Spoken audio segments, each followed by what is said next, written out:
We have the PRO. Okay. We have the PRO for the Ministry of Energy joining us on phone at this point. Lawyer Roxanne Richmond is on the line. Counsel, good morning. Good morning. And thank you so much for making time to speak to us. We want clarity on an interview that you granted a Daily Graphic, which has been reported on its front page. When you say that you've retrieved 2,637 containers, where were they before you retrieved them? Okay, thank you very much. And let me say good morning to your viewers or listeners. So let me take a step back. If you remember, during the transition period, the outgoing government gave an update to this current government that ECG has 3,000 containers which had not been cleared and were at the port. Fast forward, when the energy minister took office, he had a briefing that ECG had about 2,500 containers. Investigations he conducted also showed that the figures were not consistent. So he set up a committee to look into the matter. The initial committee report showed that 1,300 of these containers were unaccounted for. And because of that, there was another committee formed, which is an interagency committee comprising of National Security, Port, the Ministry of Transport, DRA Customs, and other agencies to be able to assist in investigating and retrieving these containers. And that is what has led to the retrieving, or let me say the tracing, of 2,637 containers consigned to ECG. Out of that number, currently we are in physical possession of 2,583 containers, which were found at various terminals at the port and are in the safe custody of national security, pending further directives by the Chief of Staff. So at this point, you have 2,637 in your custody, correct? No, we have 2,583 in our custody. We traced 2,687.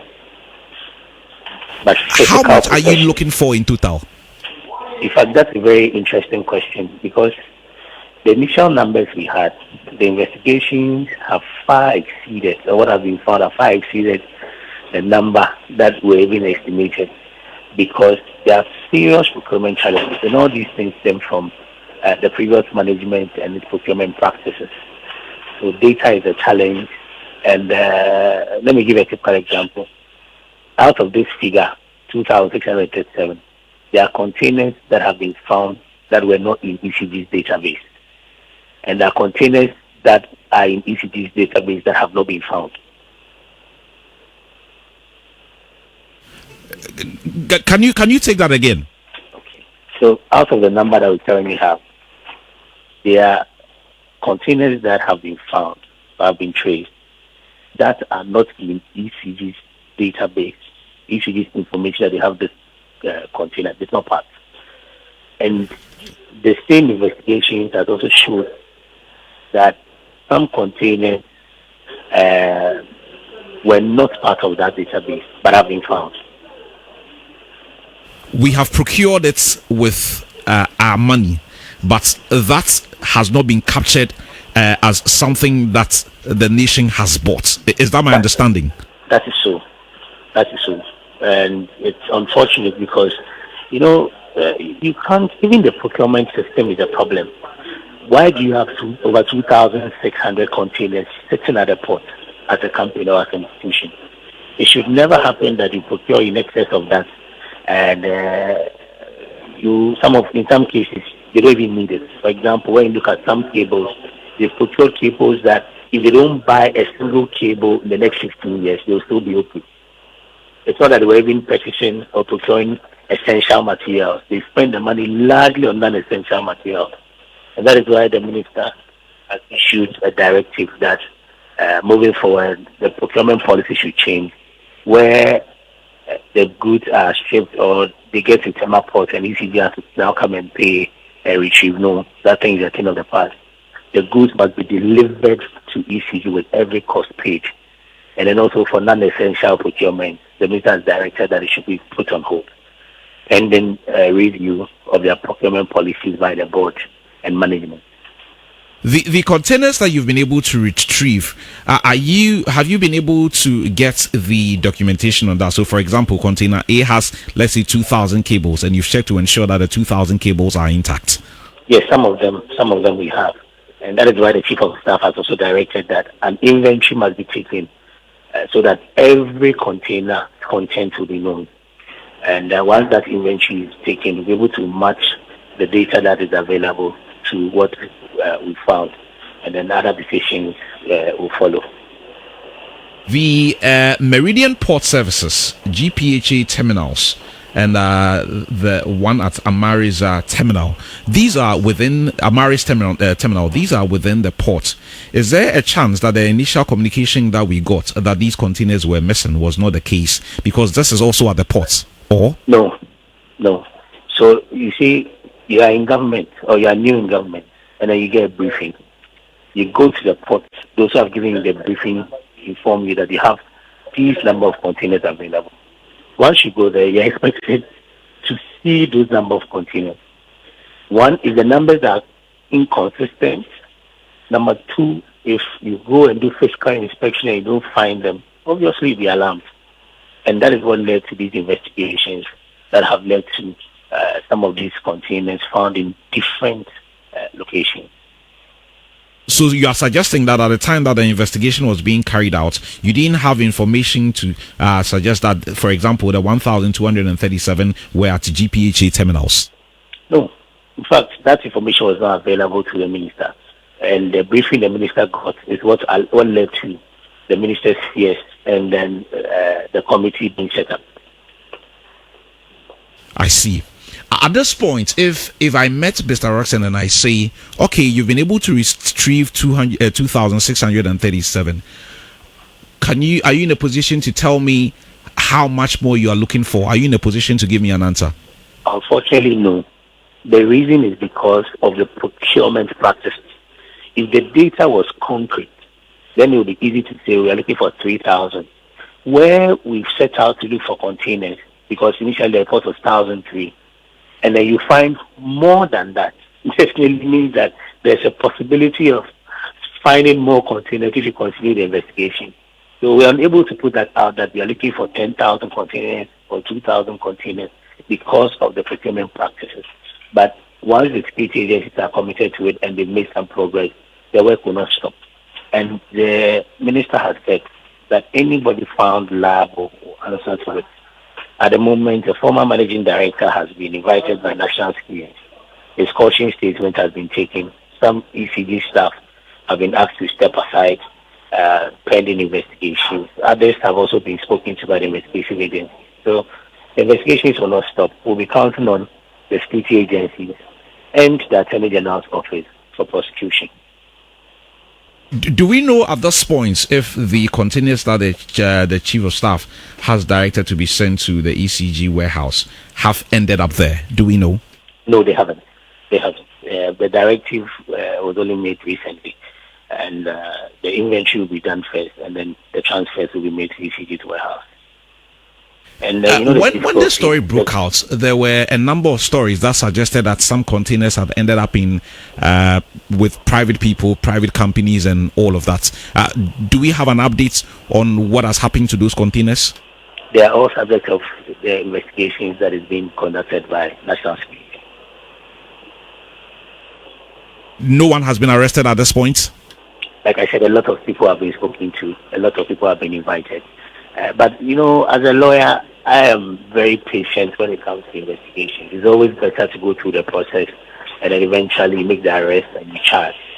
The practice where immediately you have suspicions, you arrest people, and then eventually you go through the process, you put their names out. I don't believe in that practice. That's my personal opinion.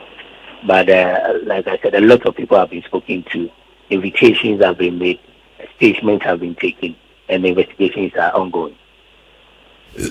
Finally, Council, these containers that have been retrieved, the equipment in this are, I don't know all of them, but the equipment in this may be very important to the challenges that we are facing with the energy sector today. Is there a chance we're going to be seeing some of them, being used for, if you like, the purposes for which they were imported? Yes, I mean, that will be a decision for ECG's current management and board to make, but definitely these are materials they need, and that is why one of the directives by the Chief of Staff is that right after the inventory has been taken, this material should be released to ECG for them to use for some of the maintenance work. You have enough materials. I mean, you can imagine 2,583 containers and what the content would be. And these are 46 containers. And some people have challenges with electricity because of cabling. Meanwhile, we have these inventories settled down. So these are measures that the Chief of Staff has directed that right after that we release to them for them to use for productive work. Council, anything else we need to know? What I would say is that the commitment of the minister and government to retrieve every single container is not in doubt, and that everyone found liable or culpable will be made to answer for their actions and inactions. Council, thank you very much for your time this morning. We appreciate you. Thank you too. That was the spokesperson or the PRO for the Ministry of Energy, lawyer Roxanne, there explaining these issues to us. No. Doc now you still don't get the clarity. He has even made my point better, and Doc will have to apologize to me here on the show. What I told you that some of the materials were lost to thievery. He challenged me with threatening eyes, and look. The PRO indicated rightly that you have some on the database that cannot be accounted for. If that's but he never used so hold on. If those materials are found, so you would have retrieved them. But he did indicate again that there are some that have been found that are not on the and that is lost to thievery. So you see, how is that? No, you need to apologize to me. How is that lost to please? You're a venerable man. Let me eat a humble pie and apologize. Let me get it. But he must apologize. I know that politicians. So he's not apologizing. Apologize for what? Apologize for peddling falsehood. On behalf of Doctor, I apologize. You apologize. Very well.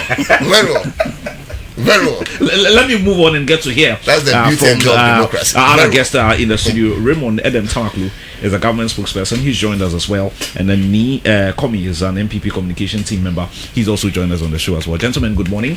Good morning. Raymond, let me start with you. How is all of this reflecting on governments at this point, especially with the issues being raised about the challenges in the power sector? What are the kind of conversations that you're having at Jubilee House? Thank you very much.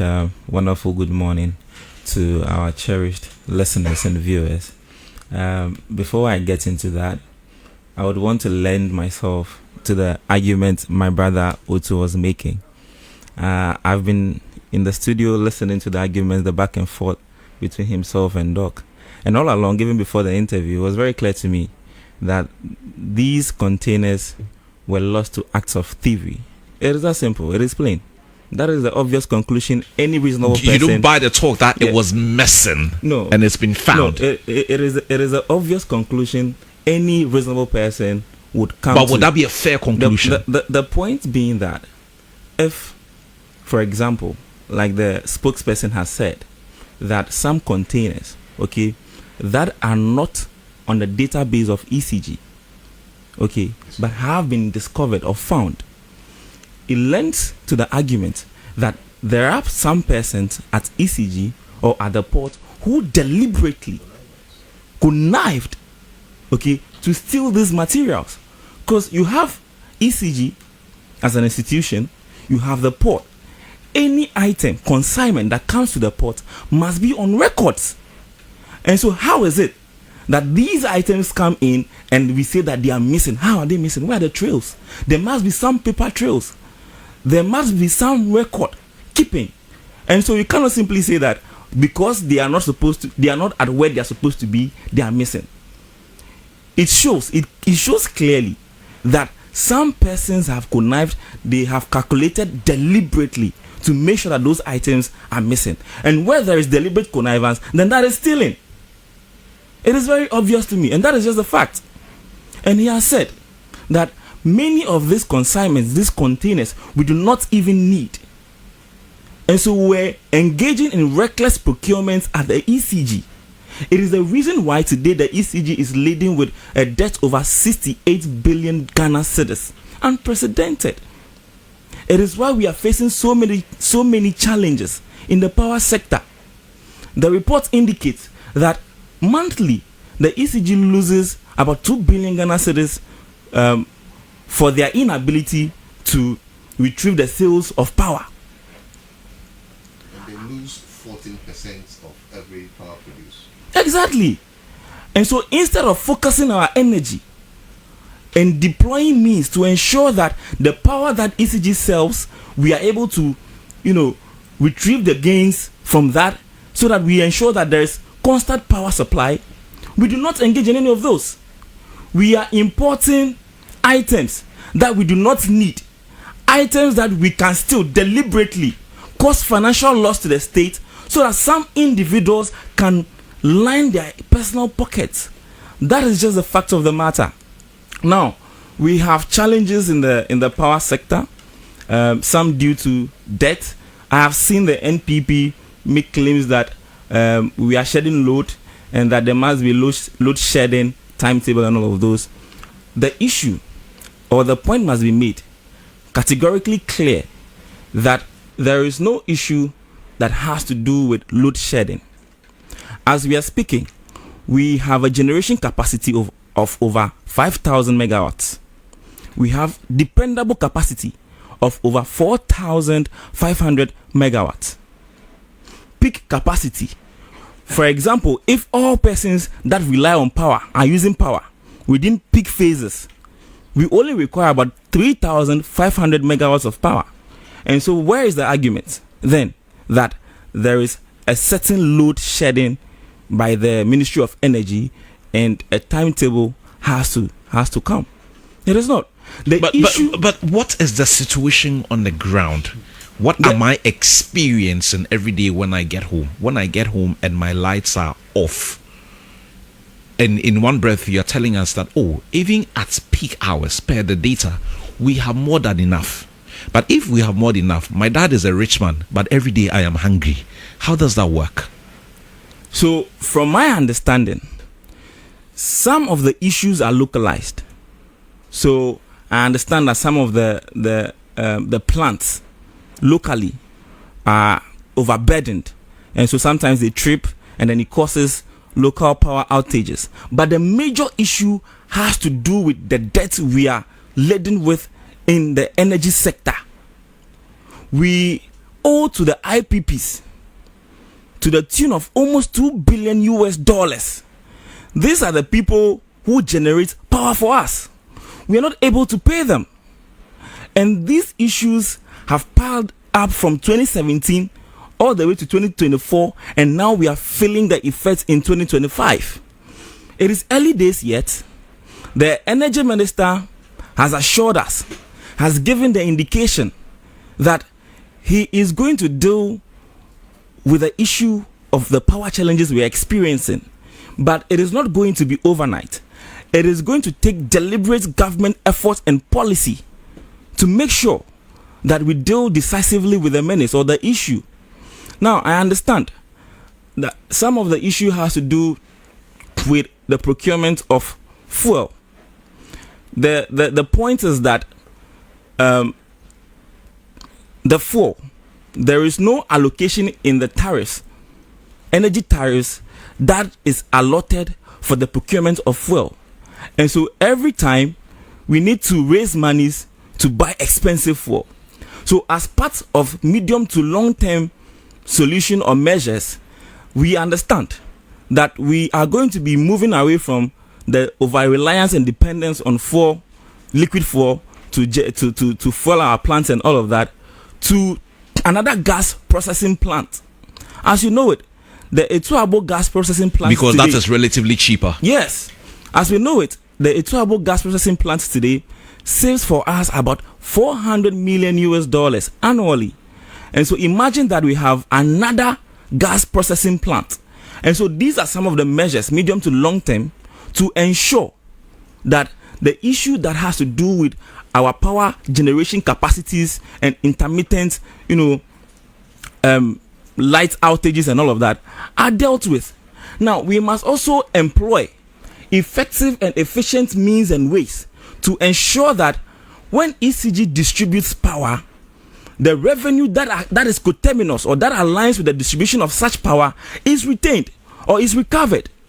We cannot have a situation where ECG distributes power at very expensive cost and we lose 2 billion Ghana cedis annually or monthly, because we do not have efficient ways to recover the sales of this power.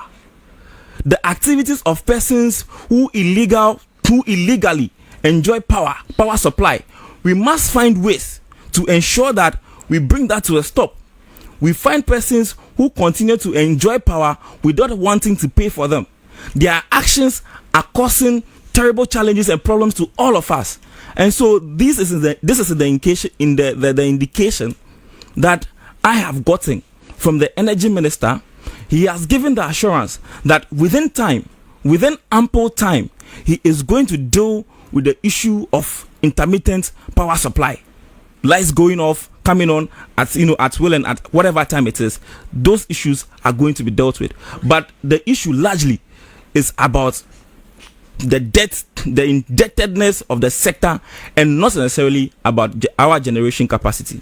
Okay. Let me get the thoughts of Ni as well. Ni is here from the camp of the NPP. Ni, we're discussing power, not politics. Good morning. Good morning. No, but Kwame, if you say no politics, he's a politician. I knew why I said that. Ni understands my language. Yeah. Ni understands my language. He's not diabolic like you.